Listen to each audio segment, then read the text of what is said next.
Enforcer. I believe they're called enforcers, Gordon. I sell women's shoes. And the Stallion. Stallion, baby! I am not what you would call a handsome man. I'll kick you in the nuts and you'll smile at me and like it. All night long.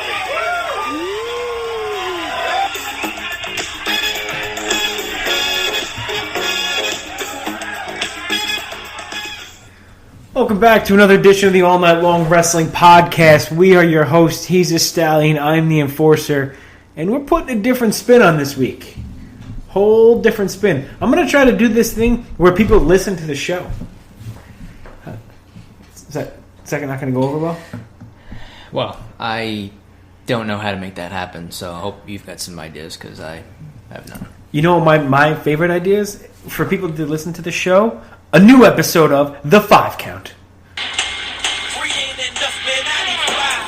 Everybody's favorite segment as voted on by our Twitter followers. I just made all of that shit up. It sounded good, though. Yeah, it sounded good. I'm good at making things up. So, this week's 5 Count is the top... That's annoying, huh? My stupid work shirt. That's going to be annoying throughout the entire... Was it made of Teflon? It's made of ass right now. Okay. Like the rest of everything else is made of just giant ass. All right. This week's 5 Count is going to be the top 5 all-time professional wrestling entrance songs. Were we right? All time? Yeah, okay. Because I wasn't sure.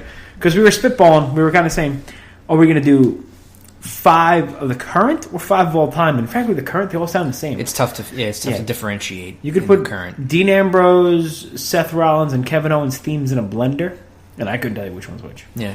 You could also put peanut butter in there too. Yeah, God, I love peanut butter. There you go. Let's do some peanut butter. Protein. Right. So let's. Why don't you start? Because I got my 5, but I've got to. I gotta put them in order. So why don't you start at number 5, work your way up, while I over here categorize my schmutz. All right. I struggled to come up with a 5th one. I came up with about 4, after thinking about it for a few minutes, and then the 5th one I really couldn't decide. So I'm sure I'm probably forgetting somebody's theme or glossing over somebody that's obvious. But I tried to come up with a 5th one, and I ended up just coming up with. Wait. Before we get into this, I want to build the suspense here. Now, let me ask you a question before you get into your list. Yeah, so close. I know. I wanted to make sure we're on the same page. Yeah. When you came up with a favorite entrance song, was it the favorite song that you liked, or was it how your wrestler reacted to it, or was it how music hits, how it kind of detailed the wrestler? What did you take into account? Yeah, it was things like how it fit with the wrestler who used the theme, right? It was I'm a piece of shit. How the crowd reacted to it, right? If it was a song that people reacted to when they heard it playing, if it's a song that people associate with a wrestler, like even if maybe people outside of wrestling fans might hear it, may know who it is or what it's in reference to, stuff like that. I guess, like just as far as not necessarily most famous, but ones that I thought were good themes that are identified with wrestlers and that are pretty well known. I think that's kind of what I went with. Okay, so we had the same criteria. Okay, yeah. Sorry to interrupt you. Go ahead. You may continue. For number 5? Yeah. Okay. Oh, and you're going to go 5. And then I'm going to go 5 and 4, then you're going to go 4, 3. Yeah. Okay. Yeah. So I went... I put Chris Jericho as number 5, just because I felt like when he debuted that it was a song that was... It was kind of a different song, I think. Like that was during the era where they were, the Attitude Era. Obviously, things were kind of changing as far as wrestlers and characters and themes. And his debut from when he was in WCW and came over to the WWF in 1999 was pretty important, I think, as far as his career, and it made a pretty big impact. Obviously, the feuds he had after that, and building his character. And its theme slightly changed a little bit over the years, but generally stayed the same. I think just maybe kind of different riffs on it and stuff. So I put Jericho at number 5 because I felt like it's a long-standing theme. It's gone for a long time. People know, identify that with him, and I think it was a pretty cool song. So okay, I think that's a good one. That's not one I thought of. I tried to think about like different organizations and different time periods too. So mine's going to kind of be everywhere.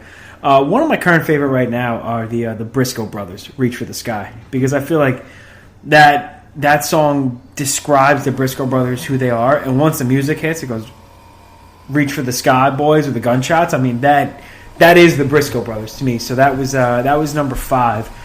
Number 4, I'm going to go with Stone Cold Steve Austin. You heard the glass break. You know ass whoopings were a coming. That one, I mean, that Stone Cold still gets played to this day. So, I mean, there's no more iconic song for a wrestler than Stone Cold. That's a good choice. Thanks. Number 4 on my list, I had D-Generation X for similar reasons, I guess, that I had to Jericho, right? So that was their theme debuted in late '97, which was kind of towards the beginning of the Attitude Era. Things were changing in the WWF at that time, and I guess in the wrestling business. And that song was made specifically for them, by a band, and it changed the themes of Shawn had used his theme for a long time, and they kind of now him and Hunter together with Chyna and Rick Rude as a faction, which again was, I guess, I don't know, not to use a term that WWE uses, but revolutionary or, game-changing type faction. So that was the theme music revolution? Yeah, there you go. Yeah. So I don't know. Yeah, so I threw that in there because I liked the song. I remember when I was at the time that came out, I was like 15 years old, and it was kind of a different twist on wrestling themes, and I thought it was a really cool song. And it's obviously, again, that's another one that stayed with them through the different incarnations of DX over the years, and even with the reunions that they had in the 2000s. So I had DX at number 4. Iconic. Good. That's good. I'm behind it. And then number 3, I had Hulk Hogan's theme from WWF back in the late 80s, early into the 90s. So again, I think that's one where when you hear it, right, it's people go nuts for it. Even when he comes back today, I think people obviously recognize the song. And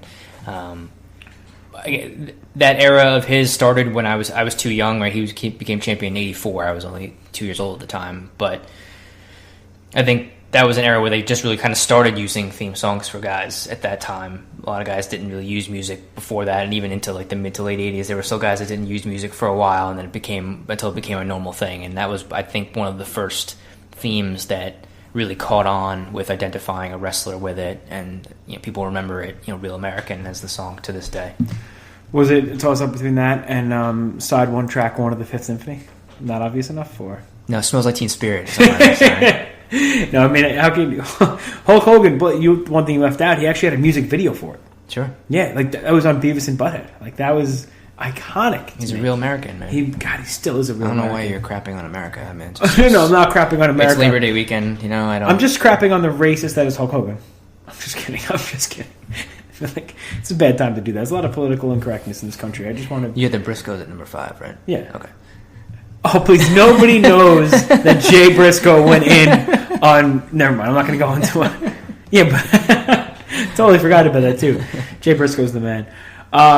Number 3, I've got Taz. Taz's ECW entrance song. When the first riff hits, it's from Kiss. Oh my God, what's the name of the song? Creatures of the Night or Nightmare? Oh, now it's going to bother me. Taz's opening riff is from Kiss. I forget what song it is, but then the way the song goes, it's I don't need a weapon, my hands are my weapon, and that's who Taz was, and I think that just fit his character perfectly. It was dark, it was heavy, and he was walking out with the towel. It was just completely badass. Number 2, I got to go with the Four Horsemen. The Four Horsemen theme song, with you hear the horses galloping, and then it goes right into just that badass late 80s, early 90s end of Lethal Weapon kind of movie riff. It was just awesome, and I still listen to it to this day, and it still gets me pumped up. I love that song. Solid. Thanks. Okay. So I got 2 and 1 now? You got 2. Okay. Oh, yeah, here we go. What do you mean, I'm excited. I just hope we're not the same. You sound real excited. No, I'm excited. Here we go. Oh, no. It's poison. Oh, no. I put Undertaker at number 2. That's a good call. I think that's... Obviously, he had different themes, of course. Oh, the Limp Bizkit version, right? That's one you put Nope, on? that's not the one. Kid I Rock? guess I should say... I don't know what you would call him. Dead Man Undertaker version. Kane the Undertaker's music, right? Sure. The original one was good. The one that he used for a long time, from 94 to 98, and the one that he's been using now, these days. They changed it up a little bit in the 90s when he was like the... with corporate ministry or whatever, Ministry of Darkness, those types of guys, and I'm not counting the Limp Bizkit and the Kid Rock versions of his song. The standard Undertaker entrance, I thought, was really good.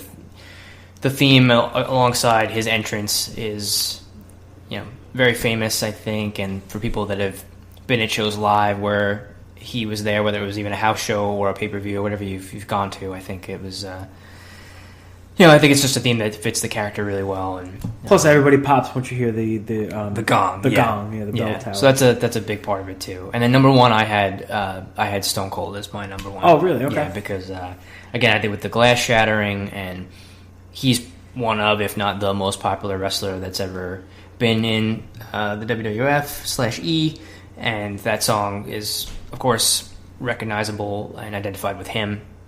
He doesn't make a lot of appearances today, so it doesn't really get an opportunity to be out there. But when he does, which is good, it's not overexposed to me. Yeah, so that was my. I feel like you left one off. I feel like it's my number one, the Ultimate Warriors theme song.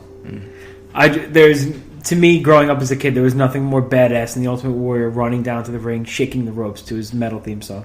And I think we owe Jim Johnson a bit of credit, even though he's not in the WWE Hall of Fame, but like Slick is, I think, or Coco Beware or something. Like, put Jim Johnson in the Hall of Fame, okay? It's my Twitter campaign for 2018. But I just thought that was the coolest, heaviest, most. I think the song is called "Frantic," right? I forget the name. Now it's going to bother me. I don't know. It's on one of my gym playlists. Right. It gets you pumped up, and it just that song. Musically is who the Ultimate Warrior was, like, mentally and physically, and I don't think any song has ever fit a wrestler as well as that one did. I think that was a really good one. Yeah. Do you have any honorable mentions? It's tough. I mean, there are songs that I like for wrestlers over the years. I try to think of ones from different companies. Yeah, I try to think of WCW. Yeah, I try to think of one from WCW, and I come up with none. Like, I really NWO. couldn't. That's not a bad one. Yeah, NWO is a good one. Just from like the era, I guess, where they were doing really well. Like, I didn't put Flares in there because it's a song from like a movie, really, isn't it? Like, and then same thing with like Macho Man. It's like a Pomp and Circumstance. It's a graduation song. So I left those out. I tried like Sting. I don't know. I was thinking the same thing about Sting. Yeah, I was trying to find that. Remember the one in the early '90s? Like, man, they call Sting. Yeah, that one I came up with, and the Crow Sting. But I feel like those warranted inclusion. Do that from that one. Other guys' songs they were like. Luger's song was just like a generic song that's used on like baseball highlight videos, and then like DDP's song was "Smells Like Teen Spirit" with a couple different chords in it. Like, so I couldn't really think of that those guys were included. I had Mr. Perfect's really close. That's I thought good. Mr. Perfect was a good one. Also, and it was tough because like I wanted to include so many ECW songs, they're like legitimate songs. Yeah. Like, to me, Man in the Box fit Tommy Dreamer to a T. That's who he was. When Raven came, God, ECW was so good.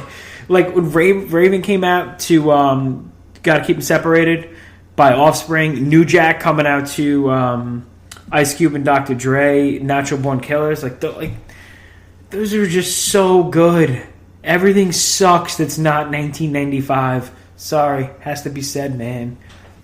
It was a good list. That was fun. It was something a little bit different. Yeah. Maybe next week we can do top 5 Kenny Omega matches. Yeah. Okay. Speaking of top 5, if you guys listen.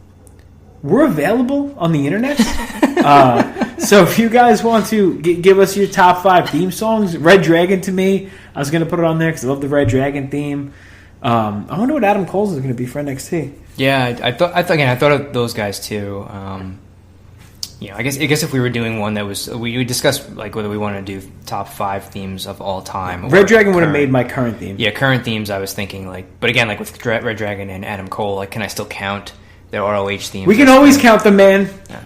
Before Bobby Dragon Slay, Kai, Rye, Cole, Panama, whatever the group name is now. What is it? They didn't say on NXT, right? I haven't heard a name for the group yet that I'm aware of.